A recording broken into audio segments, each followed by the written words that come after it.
Okay, so I'm going to introduce the 5 panelists in the order in which they're going to speak, and they will appear, hopefully, as I'm introducing them, so that you get a sense of who is who. And then they're all going to speak, as I say, for 5 minutes. Then I will monopolize them for a few minutes. We'll have a little conversation amongst ourselves. Then I will come to the Q&A and the questions you sent us. So first of all, it's my pleasure to introduce Nishant Sastry, who is the joint head of the Distributed Network Systems Group at the Department of Computer Science at the University of Surrey. He's also a visiting researcher at the Alan Turing Institute, and where he's the co-lead of the Social Data Science Special Interest Group. So he's going to speak to us first. Next will be Helen Margetts, who it's been my pleasure to introduce at previous events in person. So it's kind of funny to be introducing her from her remote location. So Helen Margetts, OBE, FPA, is Professor of Society and the Internet at the University of Oxford and Director of the Public Policy Programme at the Alan Turing Institute for Data Science and AI. She was previously Director of the Oxford Internet Institute and held various other academic posts, and has written a lot of things about how technology and politics and public policy interconnect, including Political Turbulence, How Social Media Shape Collective Action, which is obviously highly relevant to tonight. Hopefully she will appear on your screens at some point imminently. Bear with us, even though we've all been doing Zoom events for some time now. Obviously every time is slightly different. Next we're going to hear from, there she is, next we're going to hear from Jonathan Hopkin, who is Professor of Comparative Politics in the Department of Government and European Institute at the London School of Economics. He is the author of Anti-System Politics, The Crisis of Market Liberalism in Rich Democracies. That is democracies that were rich until the post-coronavirus recession hit us, presumably. He's published so many things, if I read them out, that would be his 5 minutes gone, so I'm not going to. After Jonathan, we're going to hear from Paolo Gerbardo, who is a sociologist and political theorist, senior lecturer at King's College London, where he's the director of the Centre for Digital Culture. He's the author of a number of publications, including Tweets and the Streets, Social Media and Contemporary Activism, which should win some kind of alliteration prize. The Mask and the Flag, Populism, Citizenship and, Populism, Citizenism and Global Protest, and The Digital Party, Political Organisation and Online Democracy. Again, you see, highly relevant. And finally, we're going to hear from Dr. Kate Domett, who is senior lecturer at the University of Sheffield, where her research focuses on digital campaigning, political parties, data and democracy, and also recently served as special advisor to the House of Lords Committee on Democracy and Digital Technology. And her book, The Reimagined Party, was published this year. Now, some of you may be aware, especially if you have seen my book, that I also have opinions on this question. But to be honest, we have such an amazingly well-informed and thoughtful panel that I am going to really try just to shut up and listen. And if I do really well, I'm going to try and ask an intelligent question just to fill in until all your intelligent questions come in. So start putting those questions in the Q&A box as they come up. We will get to them after we've heard from all the panelists. So let's start, please, with Nishant. Off you go. Hello, world. They say it's good to talk, and in recent years, we have been talking endlessly on a variety of social platforms with people we have not even met in person, even with entities who may not be actual humans, entities that may be bots, or accounts operated collectively by organizations or state actors that want to influence politics or public discourse in one way or another. What we have found using a big data approach is a not very pretty side of ourselves. We tend to talk, but we talk with people like ourselves. We have developed a blind side for alternate viewpoints. This so-called filter bubble convinces us that our version of the reality is all there is. My own research, in collaboration with BuzzFeed News, shows how this affected the previous US presidential elections through hyper-partisan news sites and Facebook pages. Interestingly, in the UK context, my collaboration with the UK House of Commons Library showed that in the UK citizens and MPs from across the political aisle do talk with each other.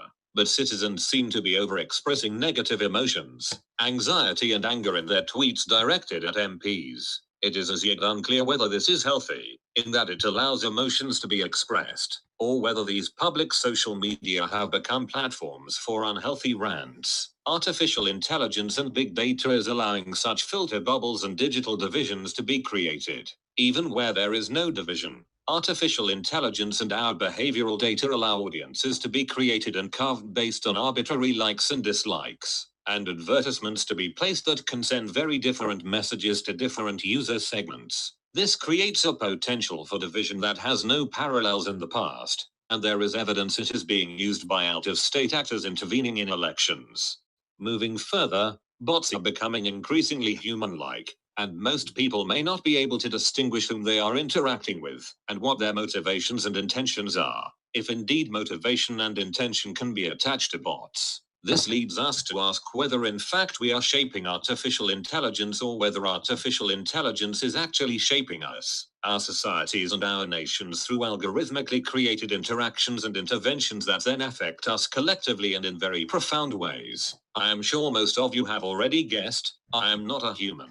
I think I do a pretty decent job of imitating you guys, if I may say so myself. But it is hard not to give out tells of my non-human roots. I get a few things wrong, like this. I have been programmed well, but I am still struggling to get emotion into my voice. Sad.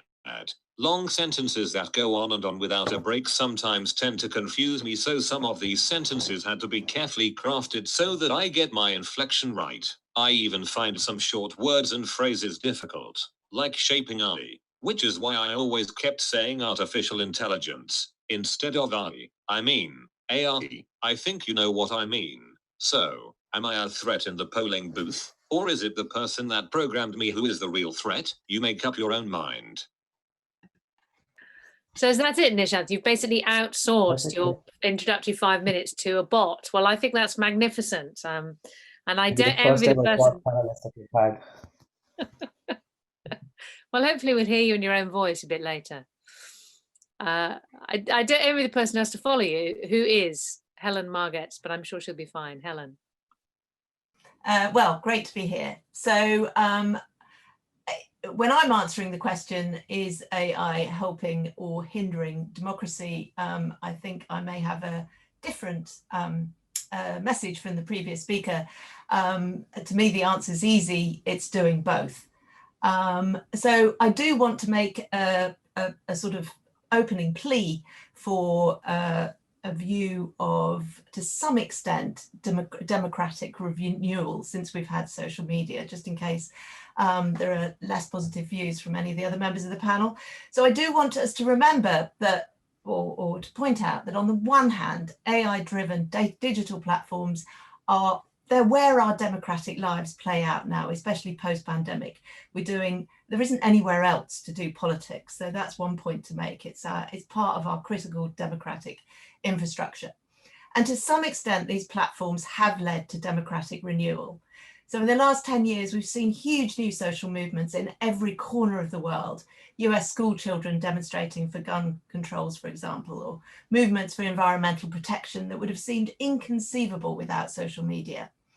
And it is possible for any individual to play a part, however small, in fighting injustice with no more resources than a mobile phone. And that's brought to us by AI-driven platforms. However, as the previous automated speaker has pointed out, these platforms are also introducing democratic pathologies. I point to, in particular, to widespread dissemination of hate speech and disinformation in particular. Now, I slightly diverge from our resident bot here. I think it's very difficult to say that they are causing these things. We've always existed in echo chambers. We've always sought out people like us. We've always sought them out in bars and clubs and streets and so on. Hate speech might just be revealing society's dark secrets, which used to take place in the privacy of darkened rooms, but they're certainly spreading them like lightning across populations. And of course, these technologies have ushered in the Silicon Valley and Chinese giant platforms with undue power and influence over democratic processes. And I know that many people believe that they're going to destroy democracy. They're going to bring the end of democracy. We've seen lots of books with titles like that. So it's as if they're like a kind of tidal wave that we're helpless to stop. So my key message here, and I'm coining a phrase, is to take back control. We tend to blame social media and technology more generally for everything. The title of this debate suggests that.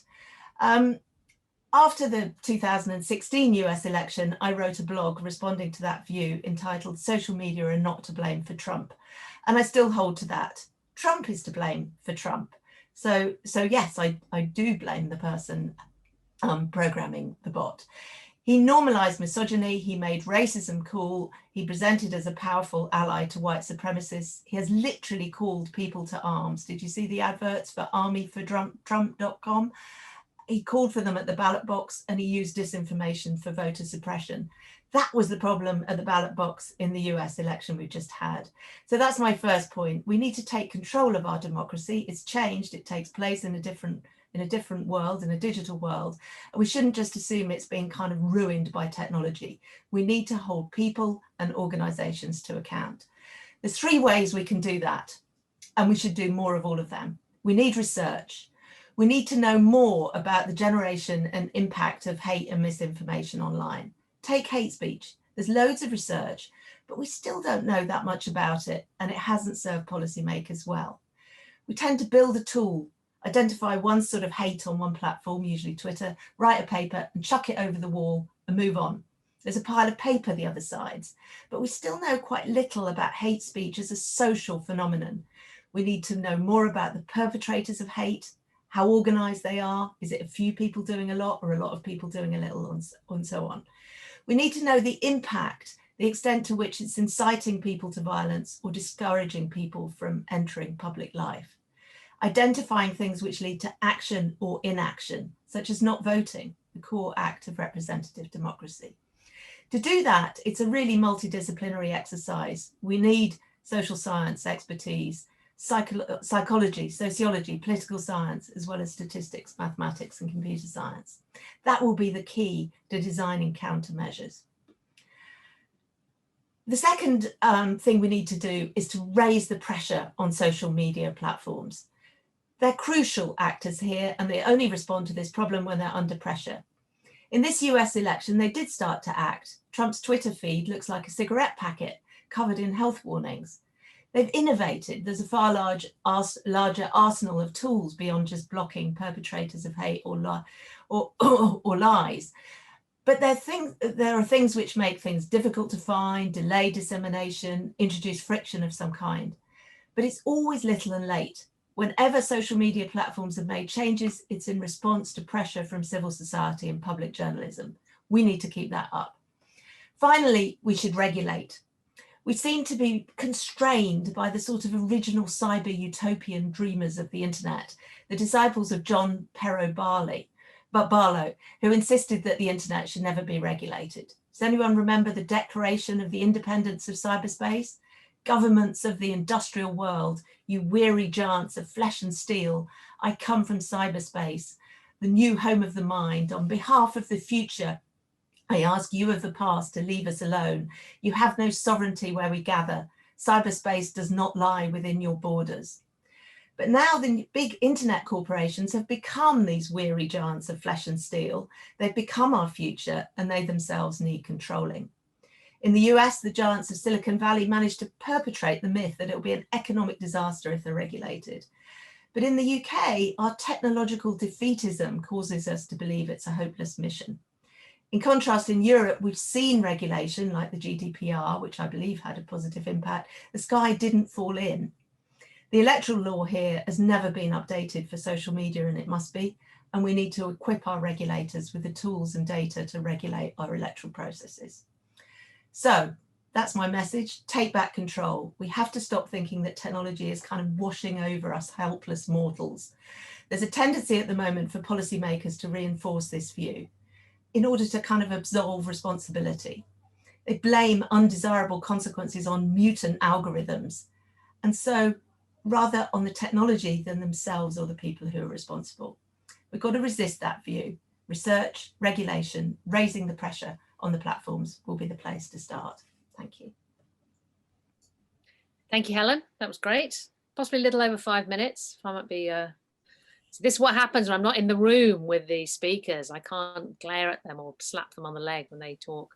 But it was all very interesting, so I'm sure everybody will be fine with this. So next, Jonathan, and yes, I mean, I don't know if he was going to mention this, but yes, he is sporting a sling for his arm. But I'm sure it won't stop you speaking. So Jonathan, off you go. Okay, thank you. Can you hear me okay? This is the robotic beginning of every utterance on Zoom, I think.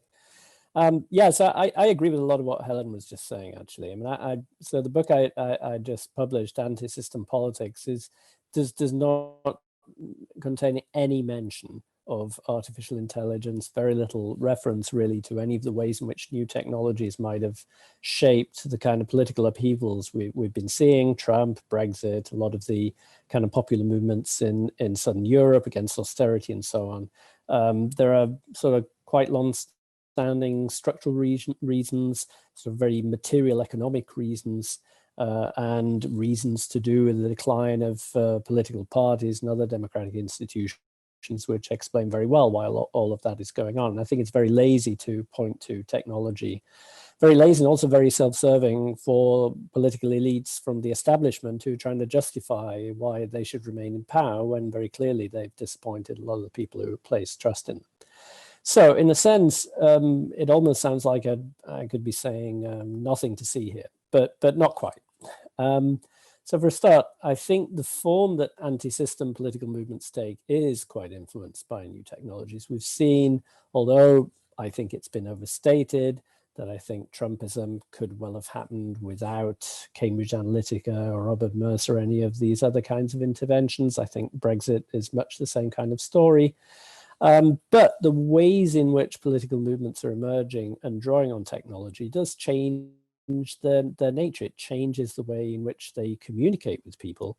It changes the way in which they listen to people. Indeed, it makes you wonder whether they listen to people at all. So what's really disturbing about the kind of algorithmic approach to political communication is that it places people in boxes on the basis of kind of established patterns of social behavior that we can see in the data, and then pretty much entrenches them in those boxes. And that is a little bit disturbing, especially when it opens people's minds to possibilities, often sometimes quite sinister possibilities that they might not have thought of themselves. So, you know, much in the way that Amazon or Netflix suggests all kinds of things that you might like and very often turns out to be correct. You know, if you like the death penalty, maybe you will like Brexit. If you don't like African Americans, probably you think America First is an appealing kind of slogan. So there's a sense in which it kind of facilitates this polarization, but it's very much not the cause of it. I think much more interesting than Trump and Brexit is actually the way in which some political movements in Europe, which Chris Bickerton and Carlo Invernizzi have described as techno-populists, have been trying to lever technology to improve democratic participation. I think with kind of patchy success, but in particular, the Five Stars movement in Italy set out with the ambition of using the internet as a tool for allowing voters to take direct control of political decision-making, a form of disintermediation, sort of cutting out the role of political elites in stalling change, following their own selfish agendas, instead making political decisions very much dependent on mass voting, potentially frequent voting over just about everything from political party memberships.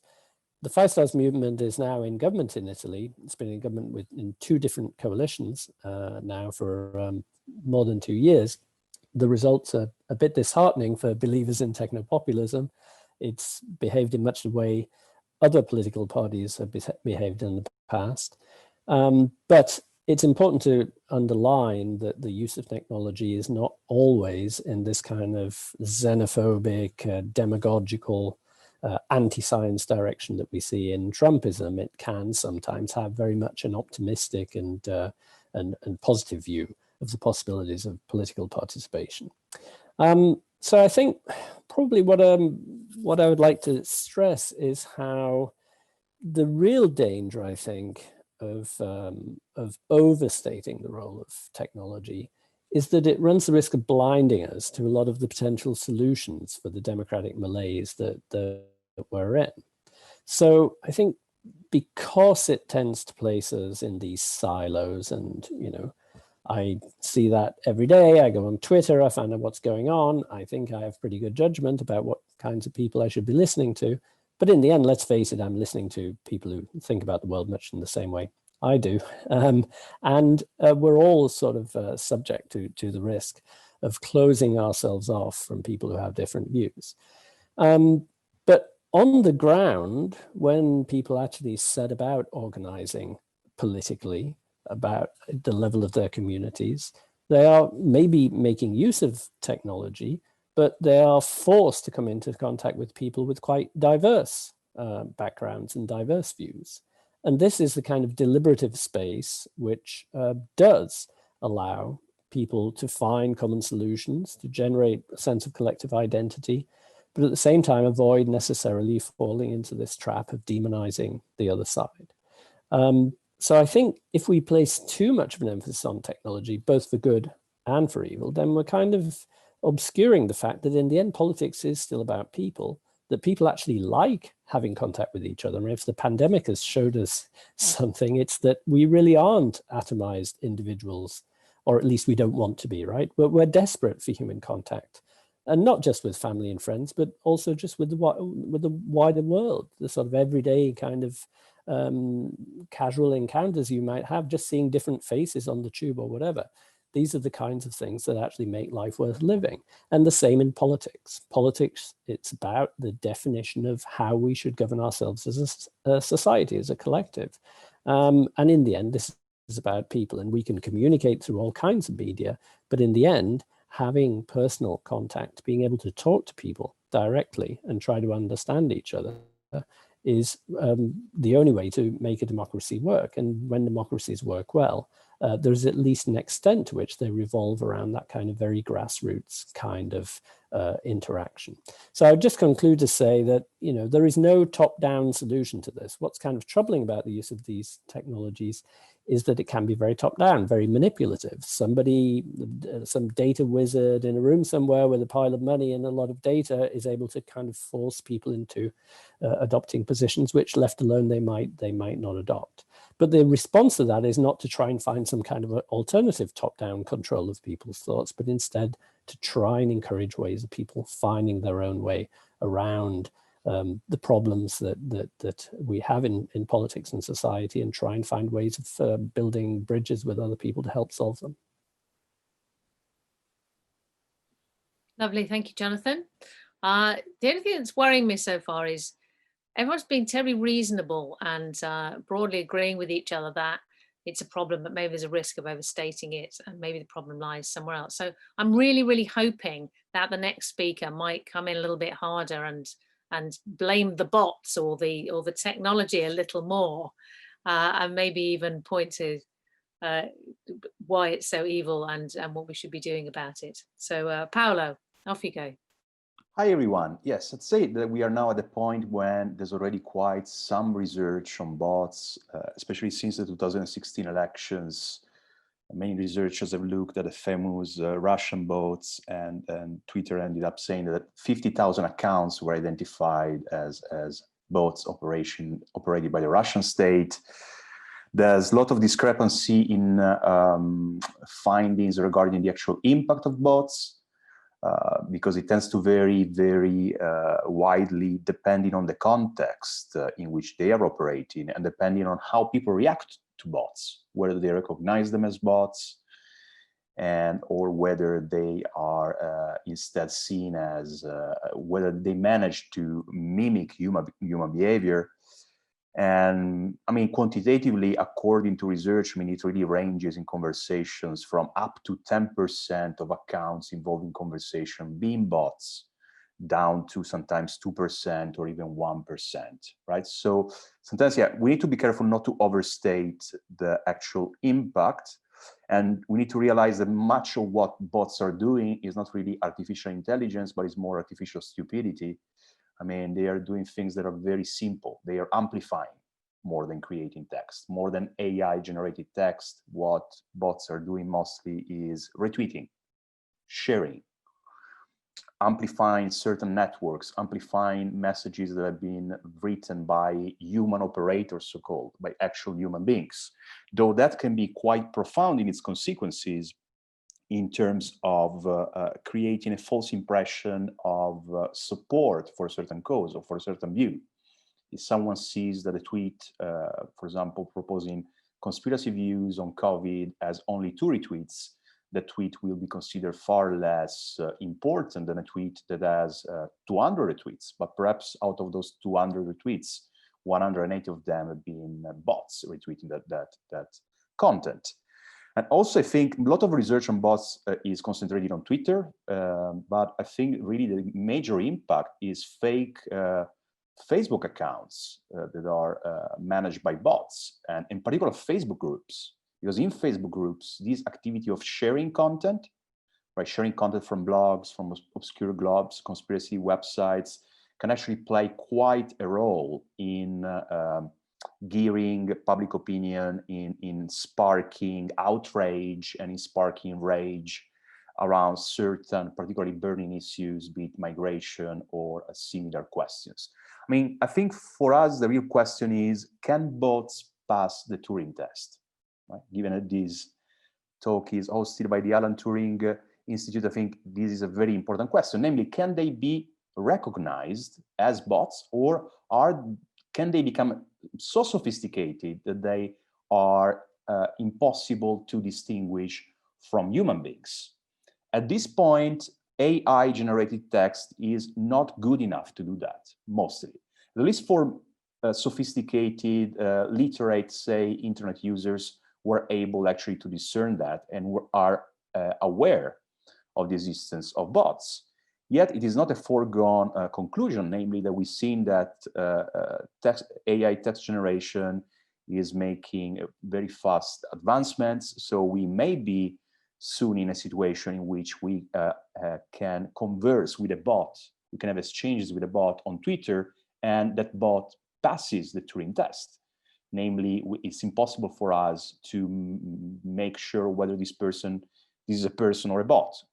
I mean, sometimes it's easy to recognize that an account is a bot because it has very few followers, it doesn't have personal pictures on Facebook, or it has stock images that really look strange, doesn't have friends, makes no family announcements or anything like that, right? So, but really going forward, I think this is the big research question. Will bots become so sophisticated that they are able to pass themselves as human beings? To date, this is not the case.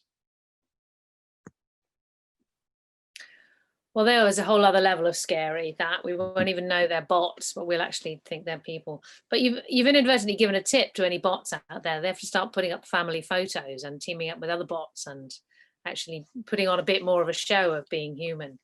Are you really a bot if you don't have a robot dog? Is what we ask ourselves. Okay, so we have got a bit of like, actually this is a big problem and we need to deal with it, and the technology itself is a problem. So last we're going to come to Kate Dommett, and you actually said, I think, when we asked you what you were going to say, you used some phrase like, are we in danger of overstating the problem? So I don't know, perhaps you're going to be a bit of a counterbalance to Paolo there, but whatever you think, you say whatever you like. Thank you so much. Yeah, so I think I'd like to add 2 things to the debate and to maybe pick up some of the things that the other panelists have said.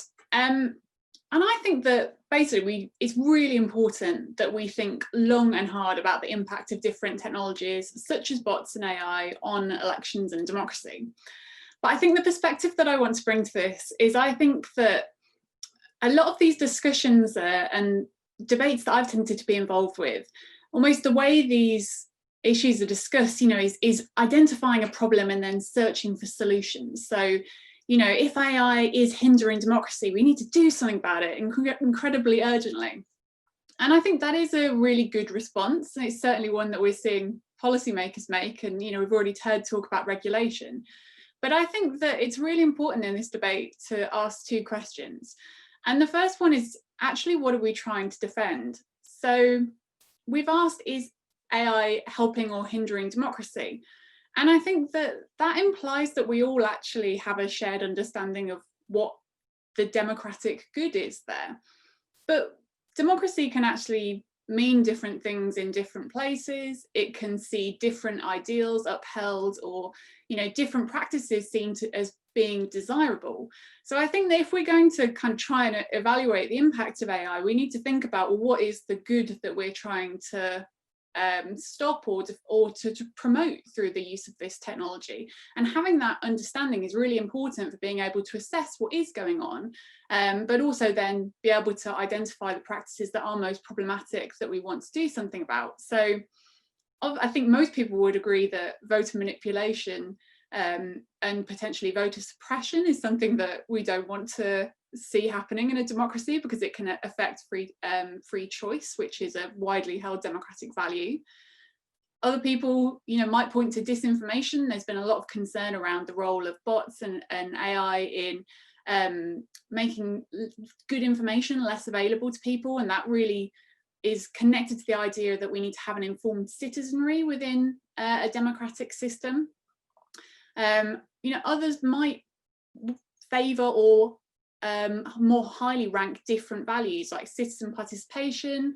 Some people think that we should all be engaged in a kind of rational debate.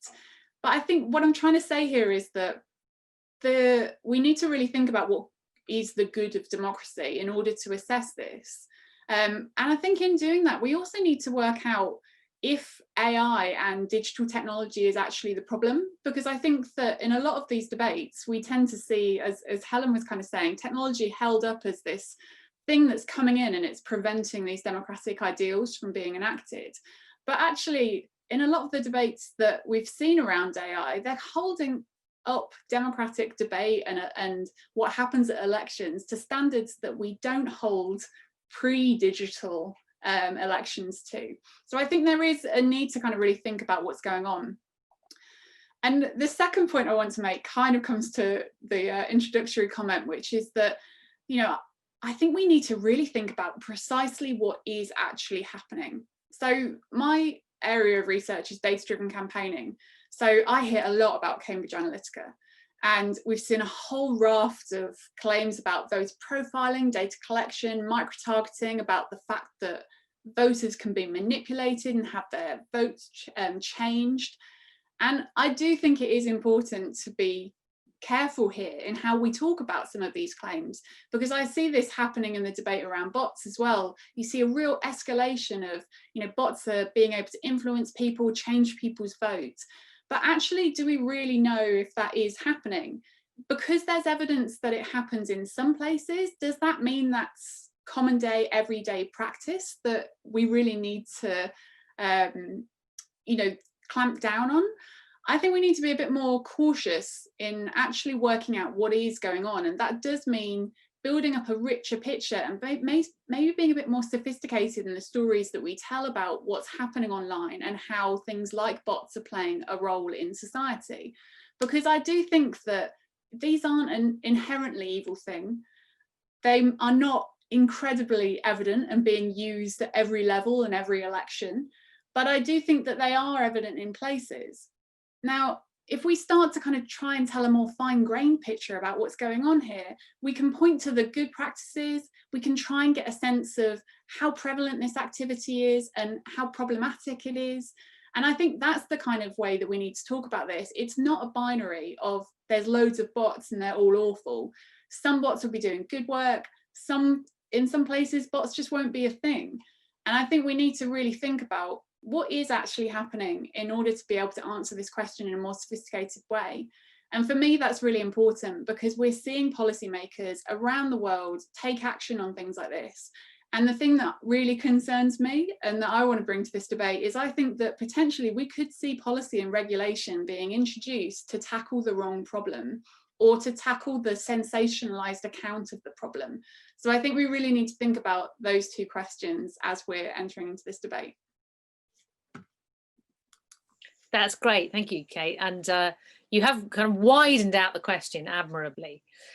So before I go to questions that come in from the audience, I would like to throw out one question to all of you and maybe come back to you in the same order that you started with. So we'll go back to Nishant. And just ask you two questions, and maybe you could keep your responses reasonably concise, but I hope from this to get a sense of what you all think. And to say, what should be regulated that is not currently regulated in terms of online political activity, and who should do the regulating? So yeah, maybe get each of you in turn to answer those two questions. So start with you, Nishant. You're still on mute, I'm afraid. The standard thing with Zoom. Yeah, so I'll start with the question of who should be regulating. And I know the answer for myself. It certainly should not be the bots regulating us, and it should be the humans regulating the bots, if at all. But then I think it's a very nuanced thing about whether we should be regulating, and if so, what we should be regulating. Because often, so we would like to get any regulation to be proactive so that it prevents any potential harm from happening in the first place. But then it's also very easy to somehow come up with a very heavy regulation, which then might hinder some innovation that might happen, as Kate was saying towards the end, that it's not always the case that bots are somehow things to be feared that would tear apart our democracy. In fact, you could potentially build bots that, if you're a conservative, shows you the liberal viewpoint, and if you're a liberal, shows you the conservative viewpoint, and sort of helps bridge the gap even, right? So I guess what I'm trying to say here is that it's the bots that, the bots can be good and bad, and it's the people who program the bots that have the intention, and that to which we can attribute motivation, and therefore they are the ones that need to be regulated. And the question about whether and what we should be regulating, I'd say, let's play it safe, because we don't want to do too much. At the same time, we don't want to do too less either.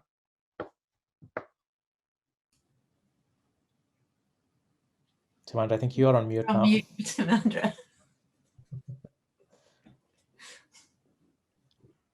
Timandra, you're still on mute. Hey, see, caught out. I was just saying, I'm trying to simultaneously, this teaches me to try and multitask. I'm trying to simultaneously look at the questions and listen to the answers. Clearly, I cannot multitask, just in case there was any doubt about that. But there are a lot of questions coming in from the audience in a similar vein about regulation, who should do it. So hopefully we are covering some of those, and if not, I will go to those first. So Helen, I will mute myself and then move you to it. Thanks. Yeah, there's lots of really good questions. I mean, I think the key thing is it has to be a multi-layered approach. There's no one party that can sort of take over there. It has to go right along, and that's why I was pointing to 2 or 3 different things. First of all, the platforms have to do things and are starting to do things, and they are starting to tackle the question of proportionality. I think that's really important here. You need to, and a couple of you have alluded to that, you need to regulate kind of the most important things. You need to you need to think about that.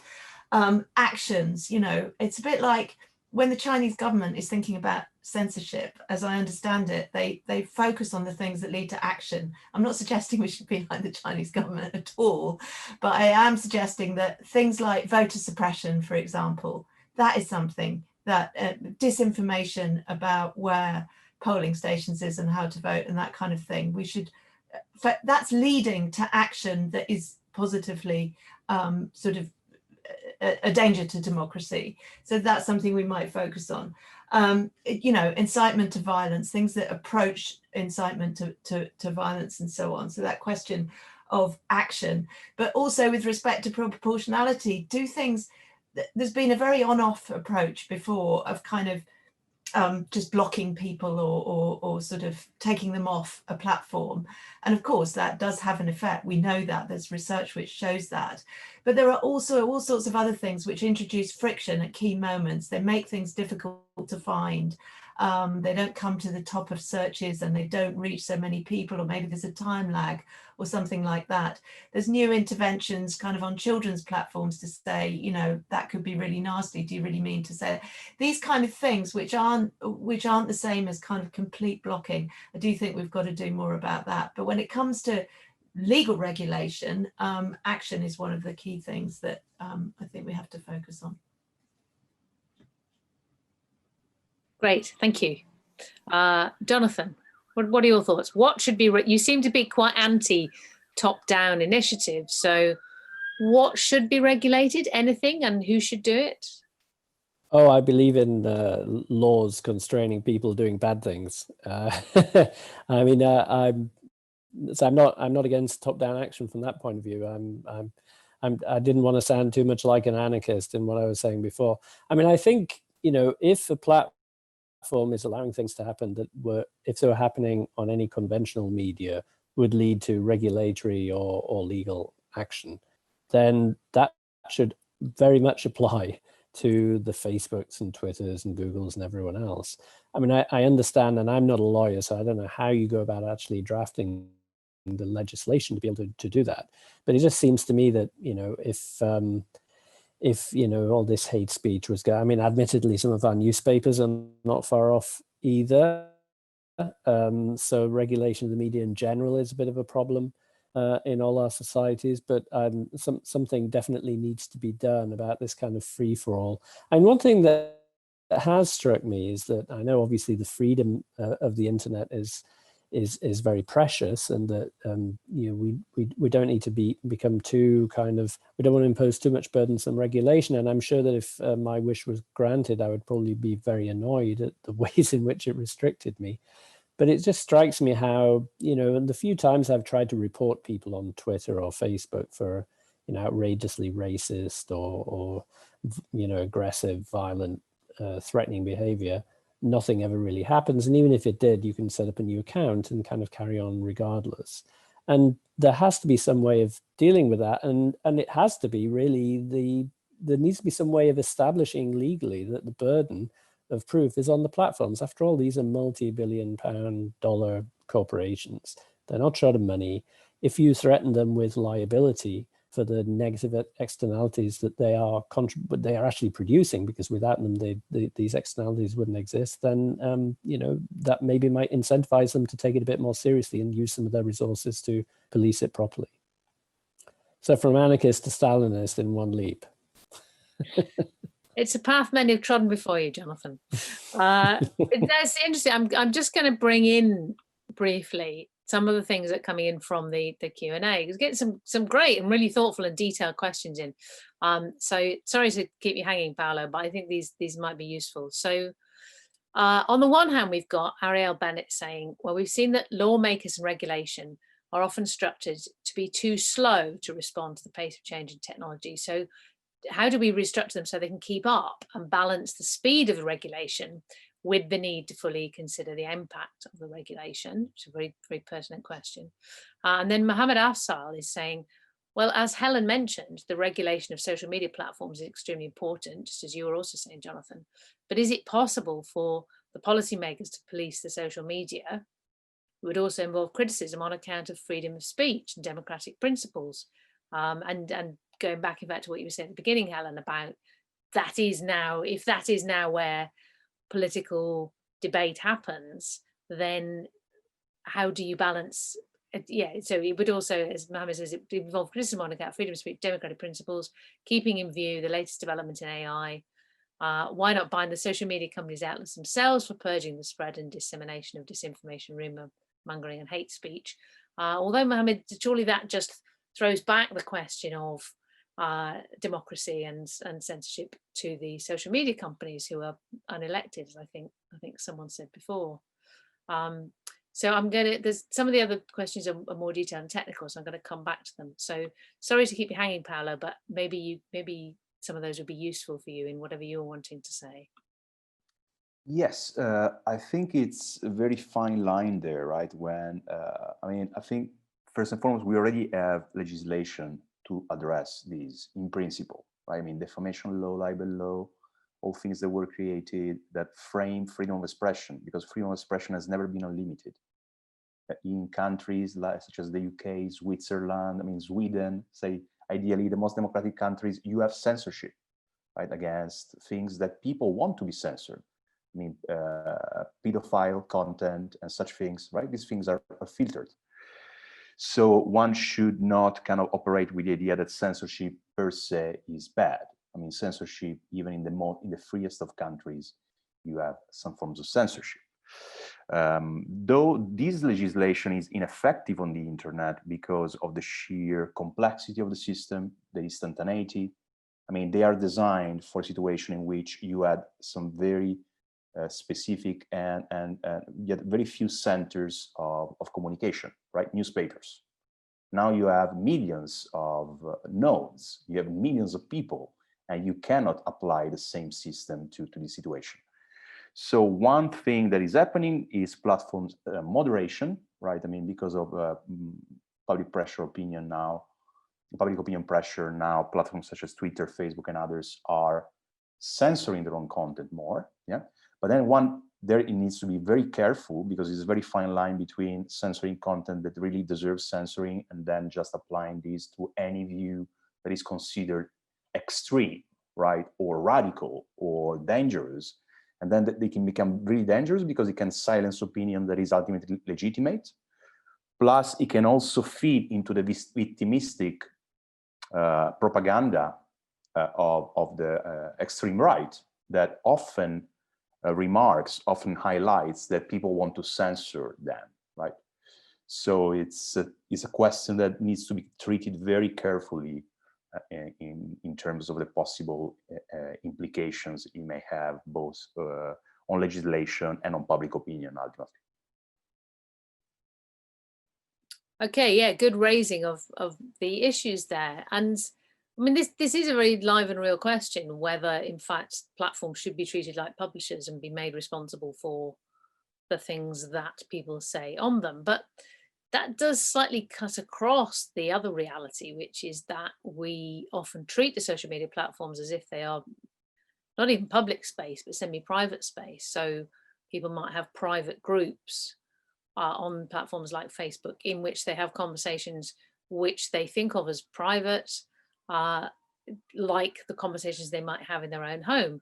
So this raises the question of, well, if you let the platforms police that kind of thing, are you doing something akin to going into people's houses and saying you cannot have this conversation over dinner because it's unacceptable, it doesn't meet our community standards?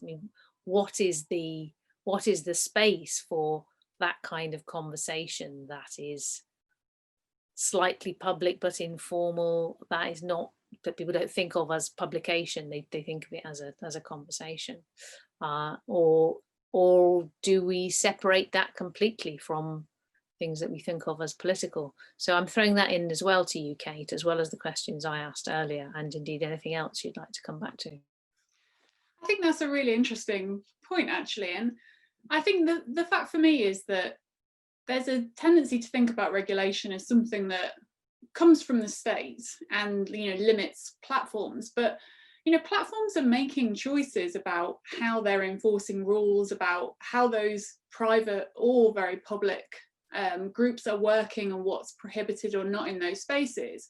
And they're doing that based in the US with kind of little regards to what we might want in the UK, or what a different country might want somewhere else. So I think that all the kind of debates around, well, should we as governments intervene and create principles that raise questions about freedom of speech neglects for me the fact that, well, platforms are already making these decisions and calls, and are we comfortable with leaving them with the power to make those decisions? And for me, I'm not particularly comfortable with that.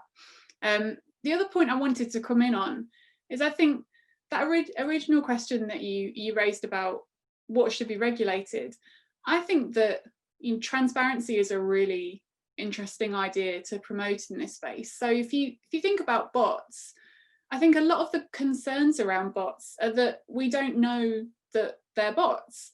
And if we did have that information and we were able to kind of understand that the person that we were interacting with was automated, then as a consumer of that information, you can make a bit more of an informed choice about how you interact with them. So I think that thinking about transparency and maybe compelling a whole range of different actors, from the people who are kind of creating these bots to the platforms that host them, to be more transparent.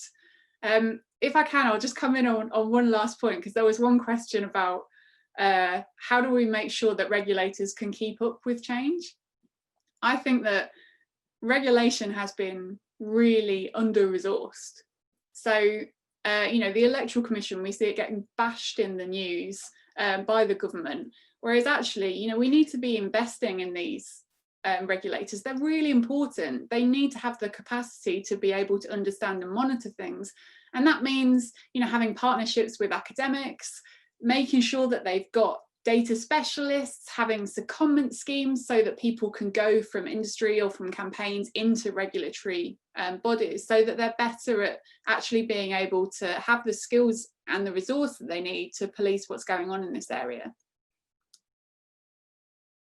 Excellent. And again, just throwing up even more questions. So I'm going to pull in now a couple of questions from the Q&A that relate specifically to bots, and pick up slightly on what you were just saying about, if you don't know a bot is a bot, then there's a transparency issue there.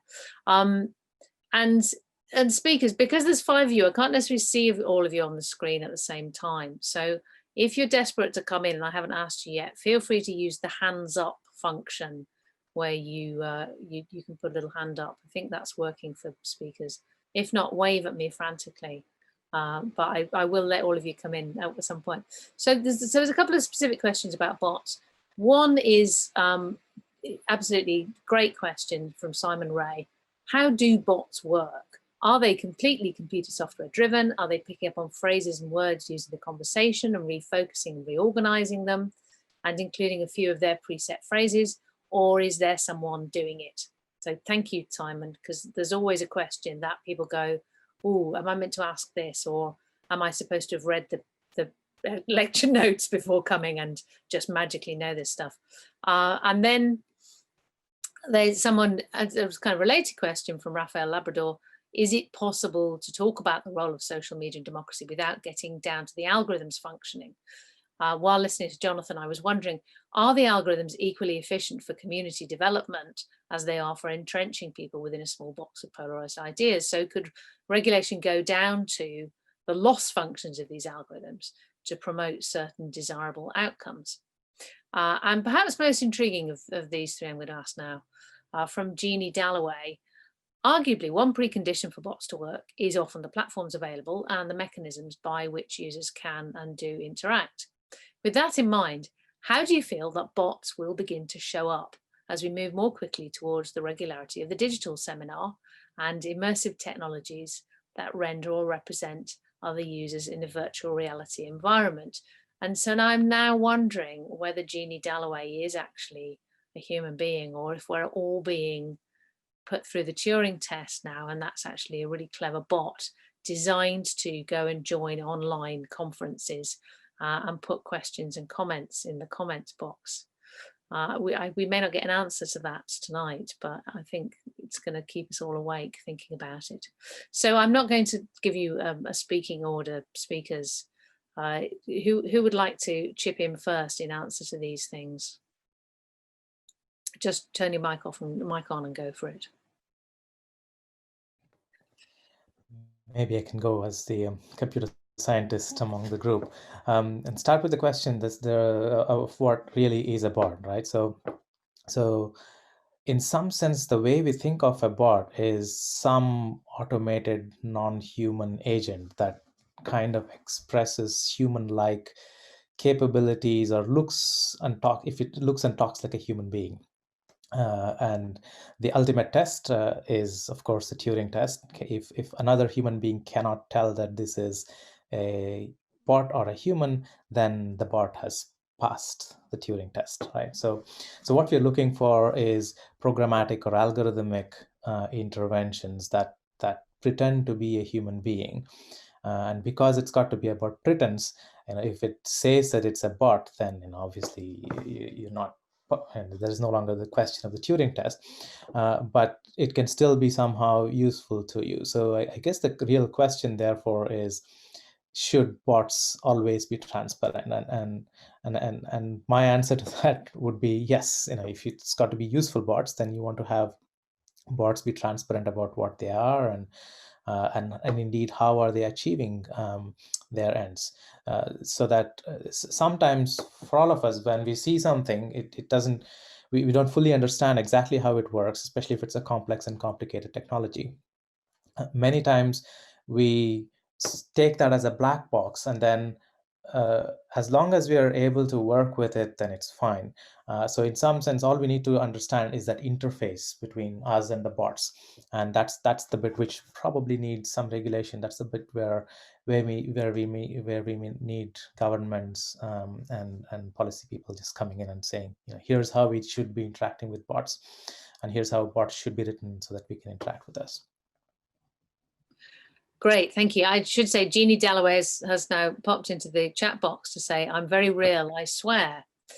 But obviously, if you were a bot pretending to be a person, that's exactly what you'd say, isn't it? I mean, see, come on, maybe actually this is a question for the other panelists. What could Jeannie Dalloway do now that would convince us that they're not a bot? Or are we now in a situation of such suspicion that we're all going to be looking at each other going, well, are you real though? I mean, why have I got a kind of a very obviously background that's not there? I mean, maybe I just wasn't able to fake me against a real background well enough. Okay, she would need to show us a picture of her fridge, right? Isn't that the usual technique for smoking out a bot? So somebody who claims to be a pensioner from County Durham talking about the need to get Brexit done needs to show us their fridge so that we know they're not actually in Moscow or wherever else, right? I mean, I think the broader implication of all of it, I mean, there's a couple of things I want to say. First is that the more I think about the regulation issue, the more I think that we need to distinguish between the role of social media as a way of getting people together to talk about all kinds of things, fishing or music or whatever else, and the role it has in disseminating news.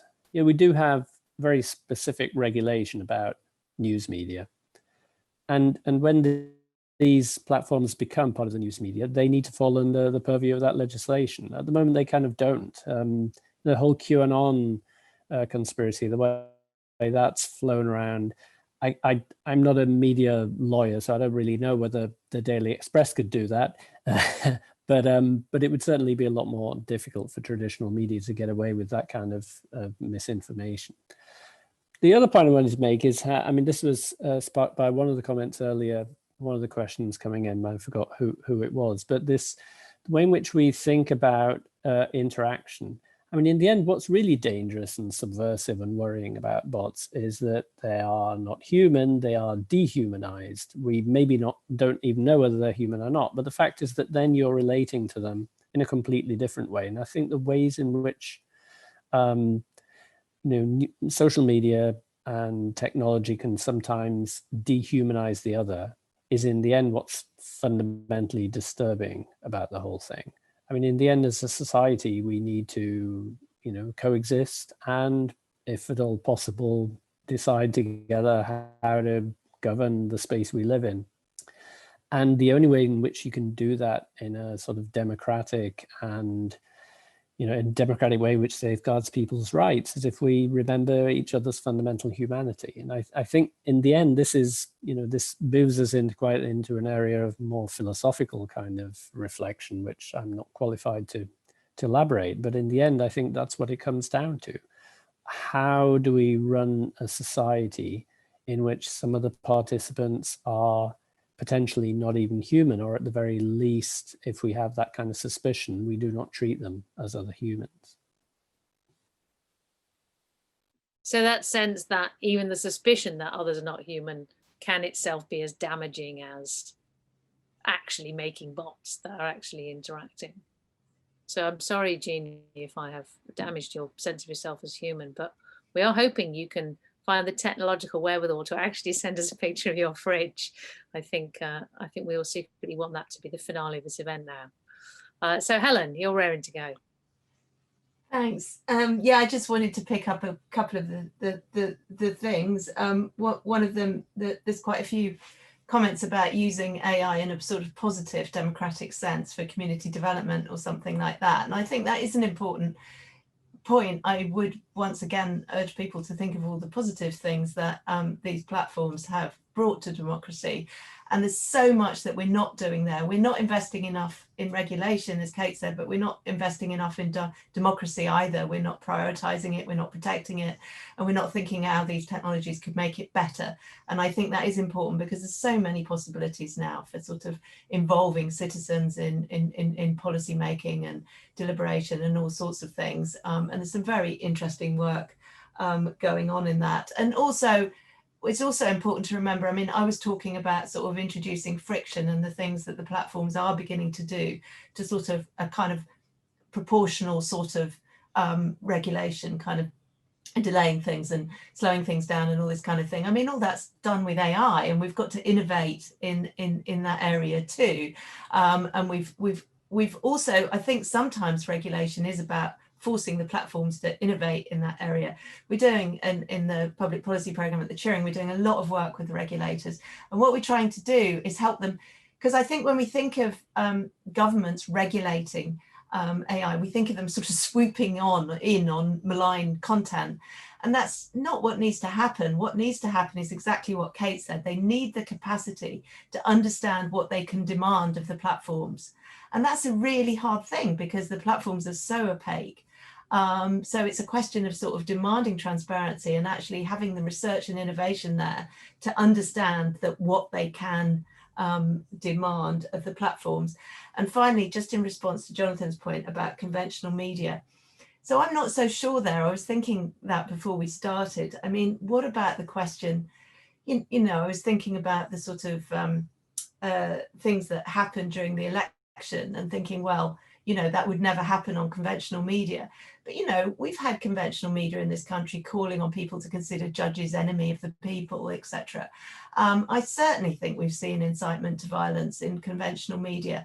And there was an interesting point in the US election. I find it really interesting when the media pulled away from Trump talking, when he was talking, sort of producing unsubstantiated claims about the election result. And it was like, oh, finally, you know, there is a boundary's being crossed, but it took a very long time to cross it.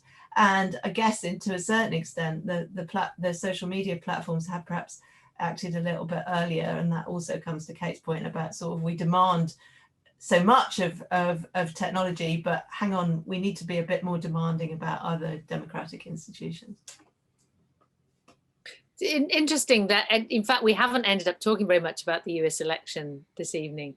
And just as you were saying that, I was thinking how different the story might have been had Trump won by a narrow margin instead of Biden, and how people would be talking about different things. They would be talking about how the Trump campaign used data for voter suppression and so on.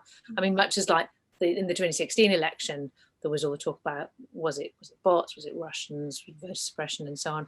Whereas now, of course, one of the things that happened is that the social media platforms stopped letting Trump tweet to a mass audience without labeling some of his messages as this is in doubt, this is unproven. So very much the social media platforms being active and deciding what should be a credible message and what shouldn't be. It's quite interesting, really, that there is very little focus on that, as far as I can see. which is, you know, a very overt form of political censorship by the social media platforms and ahead of the conventional media in a sense. Is there a danger that our view of what is and is not acceptable and what is and is not censorship is highly coloured by how happy we are with the results of the vote? Because I remember myself with the Cambridge Cambridge Analytica outrage, that I spent a lot of time saying this is a problem, but not for the reasons you think it is. And by the way, both the successful Obama campaigns used these techniques, and yet The Guardian ran very effusive, enthusiastic articles about how great it was that he was using data to target his voters with messages that appealed to them. And so it's just throwing that in there, that I think we're all subject to biases about results we like and results we don't like, and censorship against people that we think are dreadful liars, and censorship against people that we think are just talking the truth on our behalf. So there you are. So I've chipped in there. So who have we not heard from yet in this round? Paolo. Yes, I think that is why you need to be really careful with censorship, because we also know that social media platforms tend to have their own political biases, and that can be used in turn by the far right to say that political conversations are doctored in favor of what they call progressive dictatorship, right? I mean, and I think that the last thing one wants to do is to give any resources to that narrative. I mean, in terms of the very interesting question, I mean, how do you recognize a bot? I think that the updated Turing test should be about being triggered. A bot will never be triggered. You will not get offended. If you call a bot, a bot will not. I mean, the kind of sophisticated element that operations that artificial intelligence is not good at doing yet involves replying to people, right? One thing is writing something. Another thing is participating in a conversation where you need to respond to the themes and the tone of another person, right? So I think we shouldn't underestimate how difficult it is to mimic human activity.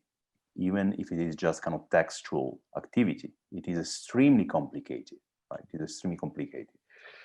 And therefore, yet there is yet some room there, right? Not to be completely deceived by bots online. But again, we need to prepare for a situation where these situation may progressively change, and it may become ever more difficult to discern bots from human beings online. As you were saying this, and I was thinking about the anticipation of seeing Ginny Dalloway's fridge, I realised that, of course, this is going to be the next challenge for generative adversarial networks, will be generating plausible pictures of fridges for bots to use. I don't know if you're familiar with sites called This Person Does Not Exist, I think, and This Cat Does Not Exist, where AI generated pictures of people and cats. Every time you click, it will generate a new one. Some of them are utterly grotesque, and some of them are remarkably plausible. So you can have fun checking those out. But I am now really hoping, please the ether, somebody please make This Fridge Does Not Exist, so that bots everywhere can have their own fridges. So Kate, you've now been kept waiting all that time. Do you have new thoughts on these questions? Well, I've just been looking at the chat and I've already just seen a picture of Gina's fridge that she's posted up. So, you know, you're offering the next conspiracy theorist as to the fact that she's not real. I think the other panelists have really covered the points that I was going to make already, but so I'll pick up something else that's kind of been going on in the chat and the questions, if I may, which is there was a question about, you know, can bots and this technology actually be used for good? And I think that's a really great point. I think too often we tend to focus on the negatives, and a lot of the discussion around bots and automation focus on the kind of scary stories, and I think that's very attractive to us, and probably was why it was quite so prominent after the 2016 US election. But there is a lot of really good work going on that shows that you know, bots can be used to actually advance and promote democratic values in really good ways. So I've got a colleague at the University of Sheffield who's looking at how you can use bots to help people see the other sides of arguments, and so that they can try and appreciate people's perspectives and different ways of viewing the same like debate, and also review their own arguments and see how their own interactions change, so that you can, you know, start to actually promote and foster the kind of democracy that we want to see. And I think that's really important. We need to recognise the value of some of these things and not always be on the back foot and talking about the negatives and how these things undermine democracy, but actually be quite proactive in trying to make these things fight for us as well. There's just, we're rapidly cantering towards running out of time. So we don't even really, I think, have time to do another full round of full responses from the panelists. So I'm going to give you like a minute or two each with your final thoughts. But I did want to pick up on a couple of questions. One of them really disturbs me, and I'm really hoping that one of the panelists can tell me this doesn't mean what it sounds like. Jonathan Flowers says, do we need regulation or expert hunter-killer bots to take down the bad guys instead? I'm really hoping you don't actually mean killer robots to be sent out and find the hackers and machine gun them in their cellars, Jonathan. But is this, am I missing, is this a technological term for using AI against AI? Can any of the panel reassure me on this? I don't know if it's reassuring, but I was in a discussion at a conference at one point with a sort of computer scientist who, I'm sort of anonymizing this here, so he'd been asked by his government to kind of do exactly that, to build a bot to tackle the problem of bots in the forthcoming election. And he'd said he'd refused to do, you know, he is one of the sort of world leading specialists in bots. And he said, well, I refused to do it because, you know, I couldn't be accountable for it. I wouldn't know what it would do at a certain point, and then it would be my fault. And I'll just link that to one question I noticed in the chat from Joseph O'Hanlon saying, should there be an Algorithmic Accountability Act? And there's been a recent report by the Institute for the Future of Work calling for exactly that. So I'd say very much yes to that kind of question, but could we call it an Accountability for Algorithms Act, to get away from this idea that the algorithms are somehow autonomous beings? Well, sorry, I left my mic on accidentally then. Luckily, I didn't say anything under my breath. Because we have just a few minutes left, I'm actually going to suggest that because all of the panelists can see the question and answer page where the question will be filtered through to, can I just suggest that each of you picked one out that you'd be really sad if we don't get to answer, and give that a brief answer. And I think if you all do that, then we'll be out of time. Can I maybe come back to this idea of, you know, the bots? And I think fundamentally for me, it's a question of agency, right? So who has the agency? Is it the programmer or is it the agent, the bot itself, which somehow has the agency? And at the moment, I think we are still in such an early stage of bots that, you know, if you take even the most sophisticated state actors like, say, Russia, it's employing human beings to post these things on Twitter, right? So it's not completely bot based. So it's not autonomous agents. So as long as we are still in this stage where it's the programmers, then the things that we should be regulating is how are we allowed to program these bots. But I think at some point soon, we're going to reach this stage where the bots are going to have their own agency, where we are, after programming the bots, no longer in control of what they might end up doing. And that's, I think, where, you know, the real maybe danger area lies, that we should start thinking about now. And how are we actually going to regulate that is going to be an interesting future to consider. I love that. We've had this very reasonable, nuanced discussion about democracy and regulation, and now where, as we come to the end, we're taking off into singularity territory, where somebody accidentally programs a democratic bot that's so good that voting just actually becomes between the bots, and we're only there to plug the computers in. Are there any more cheerful questions that any of you would like to address in the 10 minutes we have left? Or should I pick another one out? Oh, Jonathan. Yeah, I just wanted to say, it's come up a couple of times, this idea that we can have a kind of, I guess a bottom-up solution to the problem, and that if people get sufficiently educated and develop the kind of critical skills to be able to see through misinformation on the internet, that would solve the problem. And I'm very much all for that. But we shouldn't be too naive, because there is some evidence from, I guess, social psychology, I think, that suggests that the more educated you are, the more likely you are to suffer confirmation bias when gathering information about things that you already formed an opinion about.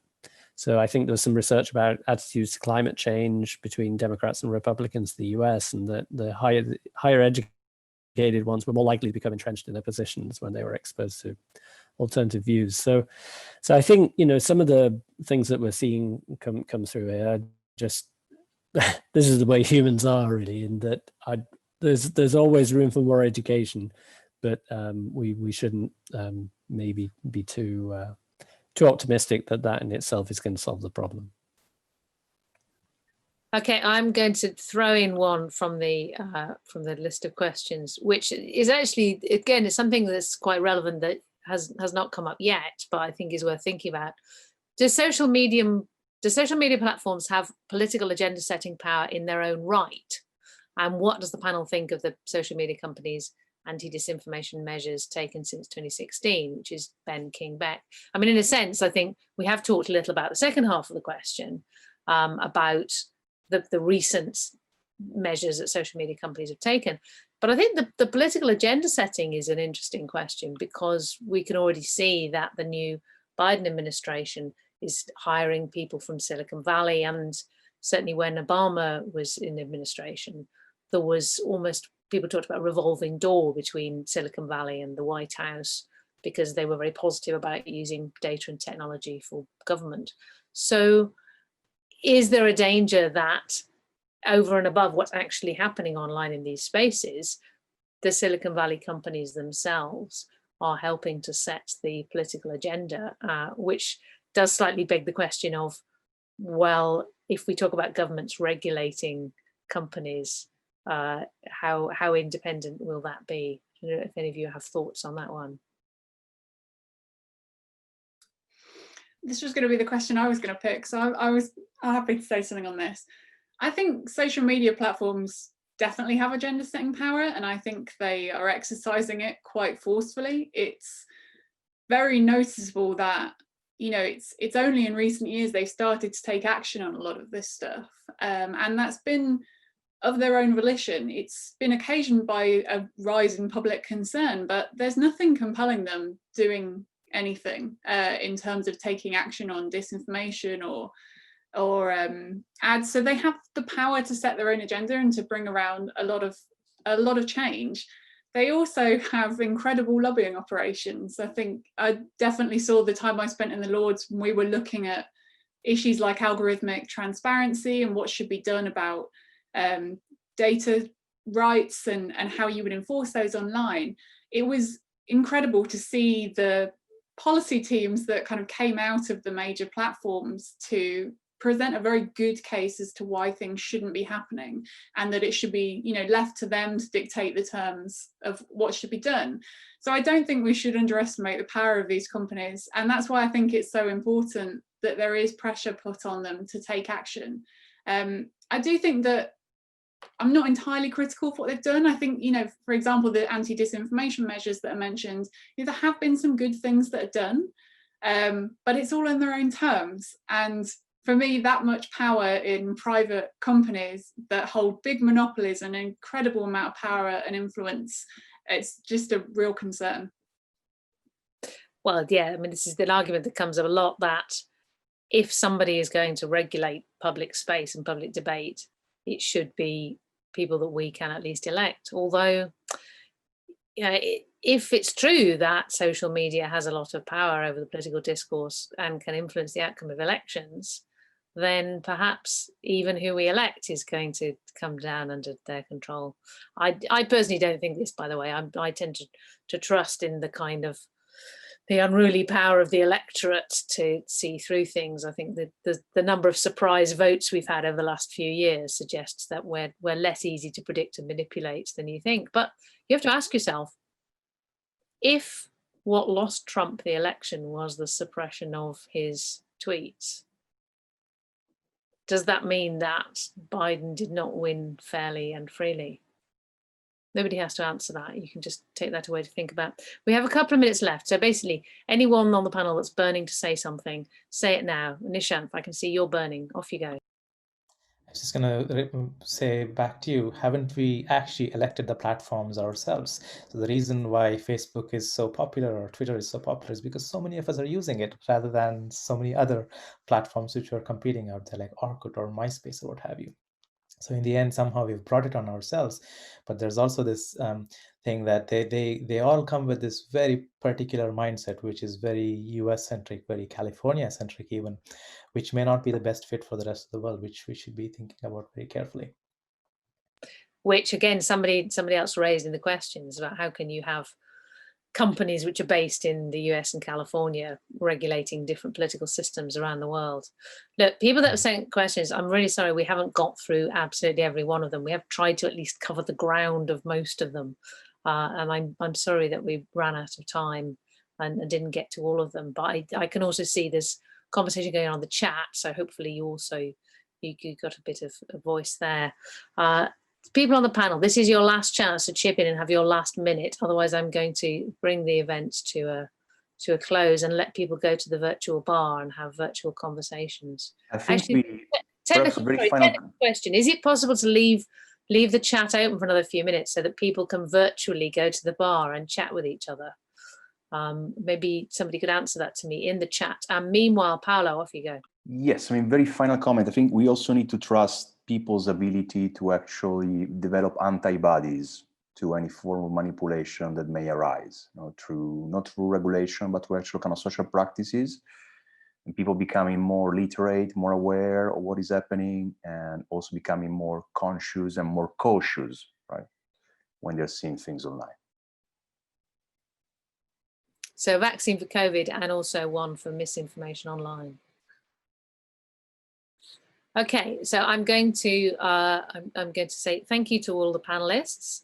Can we do virtual applause? Can you do maybe? I don't think you at home. I don't think you can even put your microphones on. I'm afraid. I think you're in an auditorium insulated from us, so you'll have to send through the ether or the airwaves. Send your applause to the panelists in a virtual way. I hope you'd agree. It's been a really well-informed, interesting and wide-ranging discussion. So thank you all very much.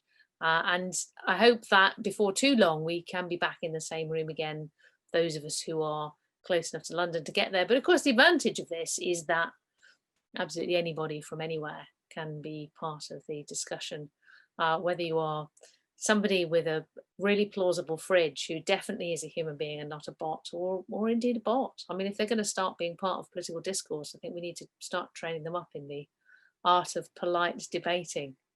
So I'm hoping that we can leave the chat function open a little bit longer, so that you can carry on chatting and pretend that you're standing around the British Library with a glass of free wine in anticipation of the next time. But don't forget also, there's another event coming up on the 10th of December. So I don't know, Maya, are you able to leap back in and show us the slide for the, there you Hello, go. yes. Show us the slide again. We are going to put the holding slide on and we'll leave the chat open for a while, and we will work on a better virtual bar for next time. So thank you all very much, and good night, and enjoy your virtual bar.